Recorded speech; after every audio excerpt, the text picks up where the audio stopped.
अस्सलाम वालेकुम बिस्मिल्लाहिर्रहमानिर्रहीम। मेरा नाम है अली ख़ान और आज की वीडियो में मैं आपको लाहौर के मशहूर व मरूफ डॉक्टर तनवीर अरशद चौधरी साहब से मिलवाऊंगा।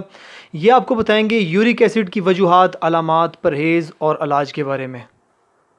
डॉक्टर साहब, आप सबसे पहले लोगों को ये बताएं कि यूरिक एसिड है क्या और इसका इलाज कैसे पॉसिबल है, इसके बारे में थोड़ा सा इंट्रोडक्शन कराएं आप। जी बिस्मिल्लाहिर्रहमानिर्रहीम। I am doctor Tanveer Arshad Chaudhary, family physician expert and family medicine. I have a 2 year experience nutrition society of USA. मेरे पास आज अली भाई बहुत ही काबिल एहतराम हैं। तो इन्होंने आज बड़ा ही एक इंटीक टॉपिक शुरू किया है, यूरिक एसिड, जो कि आजकल ज़ुबान ज़द आम बीमारी है। हर दूसरे तीसरे बंदे के अंदर ये सिम्टम होते हैं। वो कहता है जी मैं यूरिक एसिड चेक करवाऊँ, ये वो। तो मैं आपको ये बताना चाह रहा हूँ कि बेसिकली यूरिक एसिड होता कैसे है, इसकी अलामात क्या हैं, फिर उसका आगे परहेज़ क्या होना चाहिए, उसका ट्रीटमेंट क्या है, क्योंकि ये लॉन्ग टर्म चलने वाली बीमारी है। अगर आप इसके ऊपर अपने आप की प्रिकॉशन नहीं करेंगे, एहतियात नहीं करेंगे, तो यूरिक एसिड आपको बार बार होता रहेगा। सबसे पहले ये है कि यूरिक एसिड होता क्या है। आपके यूरिन के अंदर से कुछ क्रिस्टल निकलना शुरू हो जाते हैं, तो आपको पता चलना शुरू होता है कि ये यूरिक एसिड है। जब भी आप यूरिन कंप्लीट वगैरह टेस्ट वगैरह करवाएंगे तो उसमें आपको क्रिस्टल्स शो होना शुरू हो जाएंगे। लेकिन ये आम बंदे को, आम मरीज़ को तो ये बात समझ नहीं आएगी, वो सिर्फ डॉक्टर ही देखेगा। अब मैं आपको ये बताना चाह रहा हूँ कि जो आम आदमी को समझ आए कि यूरिक एसिड का मुझे कैसे पता चलेगा कि मुझे यूरिक एसिड है या नहीं है, तो उसके जो है वो पट्ठों में खिंचाव होगा, स्पेसिफिक जॉइंट्स के अंदर पेन होगी, जिसमें आपके फिंगर जॉइंट्स हैं, आपके इंक्लेंट जॉइंट्स हैं, एल्बो है, आपके शोल्डर हैं, नेक है, फिर उसके अलावा आपके नी हैं, फिर उसके नीचे वाले इंक्लेंट हैं, पाँव के नीचे वाले हिस्से हैं, उसकी फिंगर्स हैं। फिर उनके ऊपर स्वेलिंग होना शुरू हो सकती है। आपके किसी भी स्पेसिफिक जॉइंट के ऊपर स्वेलिंग हो सकती है, जैसे आपके नी जॉइंट हैं, आपके फुट है, आपकी एड़ियों के नीचे वाली जगह पे ज़्यादा पेन रहती है। तो ये सारे सिम्टम होते हैं यूरिक एसिड के।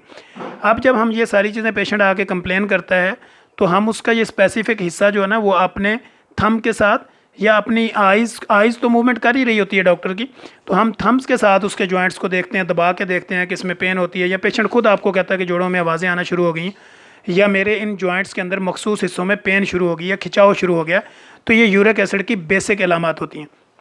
अब हम अपने पेशेंट को ये बताते हैं कि जब ये अलामात तो आपके अंदर हो गई, अब हमने आपका ब्लड टेस्ट करवाया, यूरिक एसिड भी आपका हाई आ रहा है, तो अब हमने करना क्या होता है। अब हम पेशेंट को सबसे पहले तो गाइडलाइन देते हैं और साथ मेडिकेशन भी करते हैं।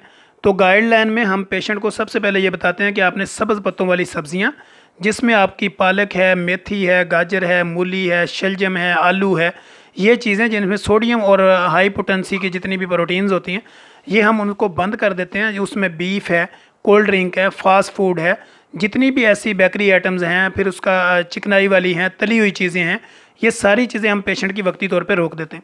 अब पेशेंट हमें कहता है कि मैंने खाना क्या है, तो हम फिर पेशेंट को बताते हैं कि भाई आप भिंडी ले सकते हैं, उसको अच्छे अंदाज में पका के, फिर उसके अलावा आप बेल तोरी का इस्तेमाल कर सकते हैं, फिर आप घिया कद्दू ले सकते हैं। इसके अलावा और जितनी सब्ज़ियां हैं उसको आप मखसूस अंदाज में और कम से कम तादाद में ले सकते हैं। अब आपने करना क्या होता है, आपने पानी की मकदार अपनी बॉडी में बढ़ा देनी होती है और पैदल मूवमेंट अपनी बढ़ानी होती है। आपने अपने आप को मुतहर्रिक रखना है। जैसे वो कहते हैं ना कि ज़िंदगी में फ़िटनेस का राज एक है, कम खाना और ज़्यादा चलना। अच्छा डॉक्टर साहब, आप लोगों को ये बताएं कि वो हाउस रेमेडी में क्या यूज़ कर सकते हैं, कोई घरेलू नुस्खा उनको बता दें आप।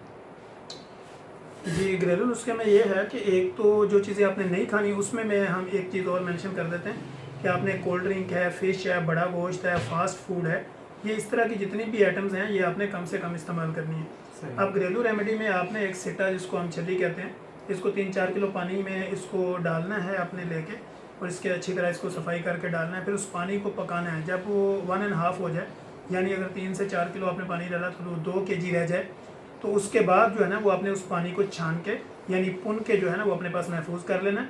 उसका 1 कप सुबह शाम आपने पीना है। इसी तरह आप सफ़ेद ज़ीरे का आधा चम्मच 1 गिलास पानी में रात को भिगोएंगे, सुबह उसी पानी को उबालेंगे और उसको छान के उसमें अगर लेमन या शहद जो भी चीज़ आप डालना चाहें टेस्ट के लिए, तो इसको भी आप जो है ना वो रोज़ाना खाली पेट ले सकते हैं। तो इंशाल्लाह आपकी बहुत जल्द कवरेज। अच्छा डॉक्टर साहब, ये जो छल्ली है ये एक छल्ली लेनी है? एक छल्ली जो है ना उसकी मकदार होगी 3 kg पानी।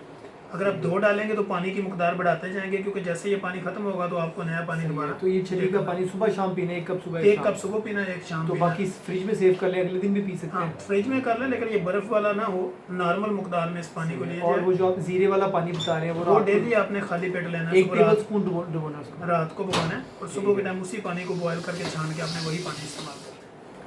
एक चीज़ हम अपने सारे viewers, followers, patient, friends, families और अली भाई के जितने भी फॉलोअर्स हैं उनको एक मैसेज देना चाह रहे हैं कि जब भी आपने खाना खाना है वो किसी भी वक्त का खाना खाएं, खाने और बेड पे जाने के दरमियान में 2 घंटे का गैप होना चाहिए।